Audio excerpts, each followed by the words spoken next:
నమ్మినంత రాజేశ్వరి చేయి పట్టి నడుపును, శరణంటూ వేడినంత కష్టములను తీర్చును.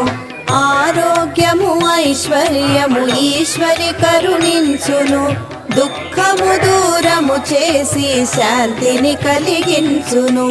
రాజేశ్వరి దేవిని భక్తితో స్మరించుము, రాహుకాల పూజ చేసి శుభ ఫలములు పొందుము.